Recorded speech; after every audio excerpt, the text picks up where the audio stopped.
grace really does um, reside, especially it resides everywhere, but especially resides in the place, in the space of not knowing, like how you can connect to grace and sense into it as a heartfelt experience. So you can feel connected to to this part of life that really helps give meaning and dimension and support in the midst of all experiences. It really does lie in that gap of not knowing, where the mind sinks into the heart.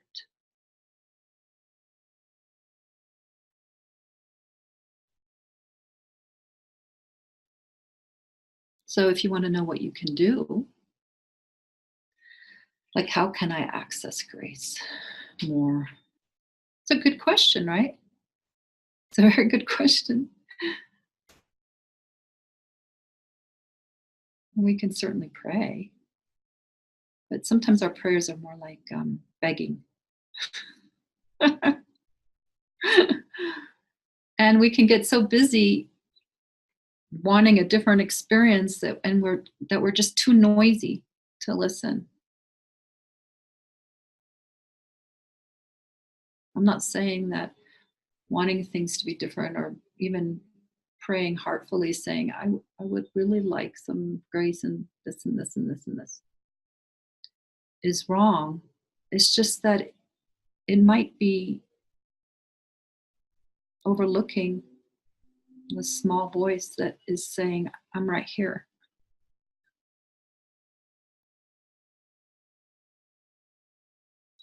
If you would just get quiet enough and trust a little bit and lean into what lies deeper than mind wanting to know.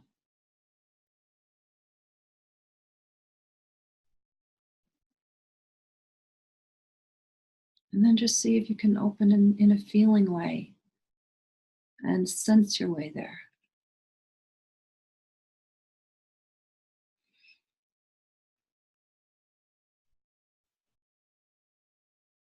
And maybe be honest with yourself that if you know something that you're not admitting to yourself, be honest instead of wanting to replay like any kind of victim story about your life and how things are going. Go deeper and sense into something in a more honest way.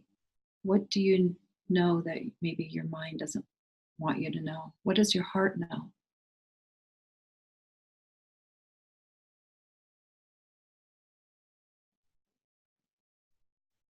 It's like a little song that's singing itself to you.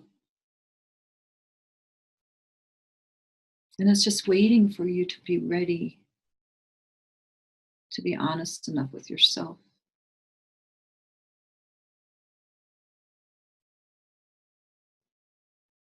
that, that there's something here that lies deeper than your need to know.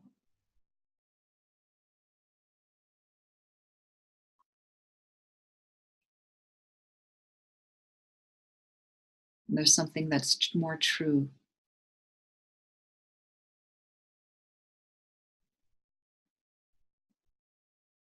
And it's an easeful state of being versus a noisy state of being. That's how you know that you're accessing it.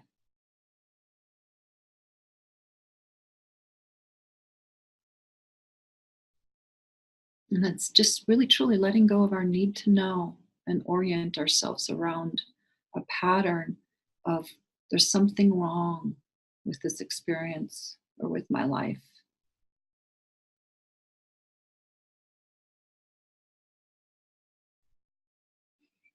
And then opening up to the heartfelt feeling that there's something greater that knows.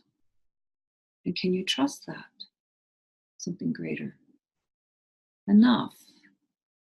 Just enough. You know, the beings that we admire, that I know everyone here probably has some beings that you admire, whether they're alive or not.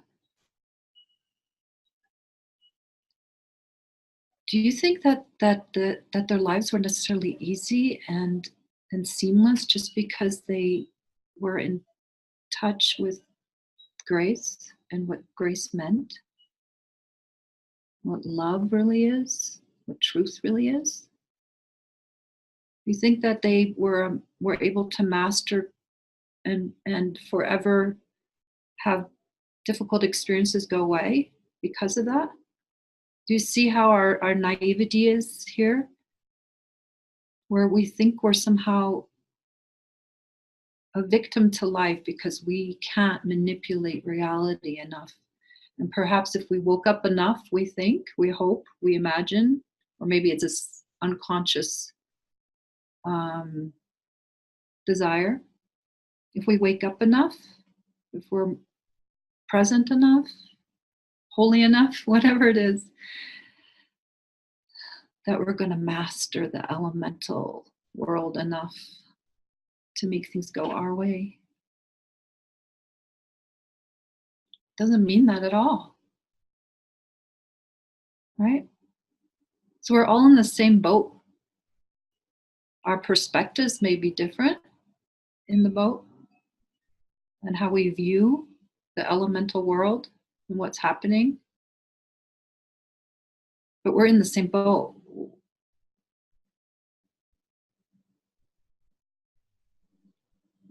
You know, the Buddha didn't say, I've transcended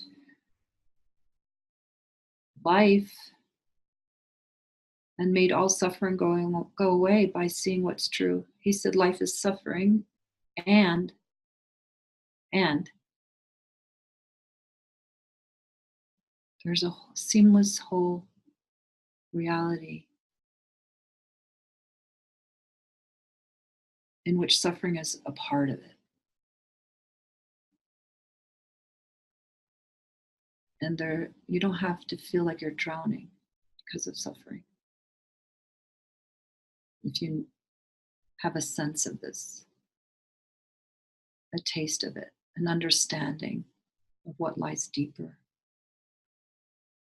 He didn't say it all goes away. I mean, look.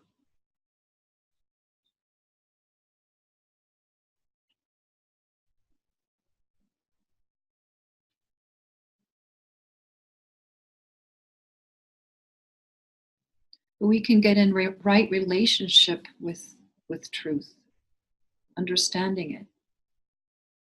And how we do that is by relaxing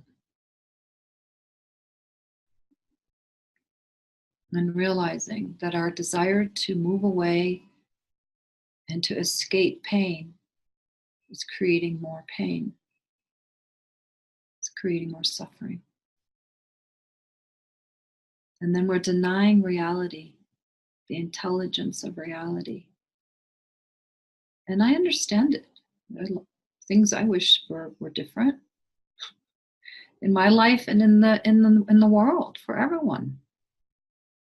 Of course.